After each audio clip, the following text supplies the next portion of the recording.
ಆಲೂರು ತಾಲೂಕಿನ ಭಕ್ತರವಳ್ಳಿ ಗ್ರಾಮದ ರೈತರು 2004ರಲ್ಲಿ ಏಗಚ್ಚಿ ನಾಲೆ ನಿರ್ಮಾಣಕ್ಕಾಗಿ ತಮ್ಮ ಅಮೂಲ್ಯ ಭೂಮಿಯನ್ನು ಸರ್ಕಾರಕ್ಕೆ ಒಪ್ಪಿಸಿದ್ದರು. ಇಷ್ಟು ವರ್ಷ ಕಳೆದರೂ ಪರಿಹಾರ ದೊರಕಿಲ್ಲ ಎಂಬ ಗಂಭೀರ ಆರೋಪದ ಹಿನ್ನೆಲೆ ಕೋರ್ಟ್ ಆದೇಶದ ಮೇರೆಗೆ ಶುಕ್ರವಾರದಂದು ಜಿಲ್ಲಾಧಿಕಾರಿಯವರ ಸರ್ಕಾರಿ ಕಾರನ್ನು ವಕೀಲರು ವಶಕ್ಕೆ ಪಡೆದ ಘಟನೆ ನಡೆದು ನಂತರ ಜಿಲ್ಲಾಧಿಕಾರಿ ಕೆ.ಎಸ್. ಸತ್ಯಭಾಮ ಅವರು ಪರಿಹಾರ ಕೊಡುವ ಭರವಸೆ ನೀಡಿದ ಪ್ರಸಂಗ ನಡೆಯಿತು. ಭಕ್ತರವಳ್ಳಿ ಗ್ರಾಮದ ಸರ್ವೆ ನಂಬರ್ 44/1ರಲ್ಲಿನ ಸುಮಾರು 10 ಎಕರೆ ಭೂಮಿಗೆ ಸರ್ಕಾರದಿಂದ 2004ರಲ್ಲಿ ನಿರ್ಧರಿಸಲಾಗಿದ್ದ ಪರಿಹಾರ ಇನ್ನೂ ನೀಡಲಾಗಿಲ್ಲ. ರೈತರು ಹಲವಾರು ಬಾರಿ ಮನವಿ ಸಲ್ಲಿಸಿದರೂ ಜಿಲ್ಲಾಡಳಿತ ಸ್ಪಷ್ಟ ಕ್ರಮ ಕೈಗೊಂಡಿಲ್ಲ. ಕೋರ್ಟ್ ಆದೇಶದಂತೆ ಜಿಲ್ಲಾಧಿಕಾರಿಯ ಕಾರು ವಶಪಡಿಸಲಾಗಿದ್ದು ಪರಿಹಾರ ಪಡೆಯುವವರೆಗೂ ರೈತರು ಕಾರಿನ ಮುಂದೆ ಧರಣಿ ಕೂರುತ್ತಿರುವುದಾಗಿ ವಕೀಲ ಮಂಜುನಾಥ್ ಹೇಳಿದರು. ಆಲೂರು ತಾಲೂಕು ಭಕ್ತರವಳ್ಳಿ ಗ್ರಾಮದ ಸರ್ವೆ ನಂಬರ್ 44/1ರಲ್ಲಿ 10 ಗುಂಟೆಯನ್ನು ಎಕ್ಜಿ ನಾಲೆಗಾಗಿ ಸ್ವಾಧೀನಪಡಿಸಿಕೊಂಡ್ರು. ಸುಮಾರು 20 ವರ್ಷ ಆಯಿತು.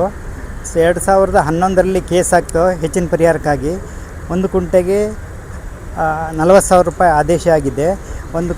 ಈಗ 10 ಗುಂಟೆಗೆ 11,22,550 ರೂಪಾಯಿ ಆದೇಶ ಆಗಿದೆ.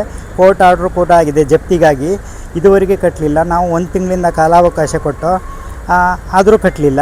ಹಾಗಾಗಿ ನ್ಯಾಯಾಲಯದ ಆದೇಶದ ರೀತ್ಯ DC ಕಾರನ್ನು ಜಪ್ತಿ ಮಾಡಿದ್ದೀವಿ. ಈಗ ಅಮೌಂಟ್ ಕೊಡ್ತೀವಿ, ವೆಯ್ಟ್ ಮಾಡಿ, ಒಂದು ಅರ್ಧ ಗಂಟೆ ಟೈಮ್ ಕೊಡಿ ಅಂತ ಹೇಳಿದ್ದಾರೆ. ಅದಕ್ಕಾಗಿ ವೆಯ್ಟ್ ಮಾಡಿದ್ದೀವಿ. ಈಗ ಆಲ್ರೆಡಿ ಇದು ಬಂದಿದೆ, JCB ಬಂದು ಕ್ರೈನ್ ಬಂದು ನಿಂತಿದೆ. ಕೊಡಲಿಲ್ಲ ಅಂದರೆ ಹೇಳ್ಕೊ ಹೋಗ್ತೇವೆ. ಊರು ಭಕ್ತರವಳ್ಳಿ, ಆಲೂರು ತಾಲೂಕು. ಅವರು 3 ಜನ ಇದ್ದಾರೆ ಒಂದೇ ಕೇಸ್ನಲ್ಲಿ. ಜಗದೀಶ, ನಾಗಮ್ಮ, ಲಕ್ಷ್ಮೇಗೌಡ ಅಂತ. ಮಂಜುನಾಥ್ ಅಂತ ವಕೀಲರು.